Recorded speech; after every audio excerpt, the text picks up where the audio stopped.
মুসা আলাইহিস সালাম আল্লাহকে জিজ্ঞাসা করছে, আল্লাহ আমার জান্নাতের বন্ধু কে? কয় কসাই। আপনি আমার সাথে এমনই করেন, যেটা জিজ্ঞাসা করি সাথে সাথে জবাব দিয়ে দেন। আমি আর কসাই মিল হইল কোথায়? আল্লাহ বলে সিদ্ধান্ত এটাই, ওয়াকাউলুনাল ফাসাল, আমাদের সিদ্ধান্তই সিদ্ধান্ত। আচ্ছা ঠিকানা দেন, যায় দেখি কি আমল করে। তো যায় দেখে হ্যাঁ কসাই। সারাদিন গোস্ত বিক্রি করে যখন বাড়ি যাওয়ার পালা আসছে, তো গোস্তের একটা টুকরাকে নিয়া কিমা বানায়া পোটলার ভিতরে নিয়ে দোকান বন্ধ করতেছে। মুসা আলাইহিস সালাম বলতেছে, তোমার বাড়ি মেহমান হওয়া যাবে? অবশ্যই যাবে, কিন্তু শর্ত আছে, আমি ডাইরেক্ট বাড়ি যাব না, আমার সাথে চলো।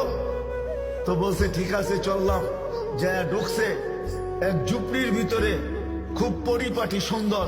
কিচেনে যায় ঢুকা রুটি বানাইছে, তরকারি পাক করছে, রুটিকে চুবাইছে তরকারির ভিতরে। তারপরে এক খুনখুনে বৃদ্ধাকে বুকে টেক লাগায় বসাইছে, পিঠ লাগায় বসাইছে, পিঠ বুকের সাথে লাগায় বসায় নেওয়ালা বানায় বানায় খাওয়াইতেছিল। মুসা আলাইহিস সালাম দেখতেছেন, কেননা ওনার অভিজ্ঞতা ছিল খিজির আলাইহিস সালামের সাথে বেশি প্রশ্ন করা, 3 প্রশ্নেই ওয়াকআউট। আল্লাহ রসুল বলছে, লাউ সাবারা মুসা লা আলিমনা কাসীরাম মিনাল খায়র। মুসা আলাইহিস সালাম যদি আরেকটু ধৈর্য ধরতেন, তাহলে আমরা আরো তথ্য জানতে পারতাম। তো উনি বুঝে গেছেন চুপ থাকাই ভালো, কিচ্ছু জিজ্ঞাসা করেন নাই। যখন খাওয়া দাওয়া শেষ, পরিপাটি শেষ, শোয়া দিয়া এখন বলতেছে পাশেই আমার বাড়ি, চলো আমার বাড়িতে মেহমান থাকবে। এখন আর চুপ থাকতে পারেন নাই। তো বলতেছে, শোনো এই বৃদ্ধা কে? আমার মা। সকালে যখন যাই তো পরিপাটি করা যাই, খেদমত করা যাই, বিকালে যখন আসি তো আগে মার খেদমত করি, তারপরে নিজের ঘরে যাই। বুঝলাম, কিন্তু তুমি খেদমত করার পরে মা জানি হাত উঠায় কি বললো? খুনখুনে বৃদ্ধা, তো দাঁত নাই।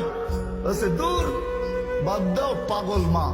যখনই খেদমত শেষ করি তা হাত উঠায় বলে, আমাকে মুসার, আমার সন্তানকে আল্লাহ জান্নাতে মুসা আলাইহিস সালামের সাথী বানায়া দিয়েন। তো মুসা আলাইহিস সালাম চিৎকার দিয়ে বলতেছে, মা পাগল না, মুসারও মেহমান থাকার প্রয়োজন নাই, জানার দরকার ছিল তুই আমার বন্ধু হলি তো হলি কি করে।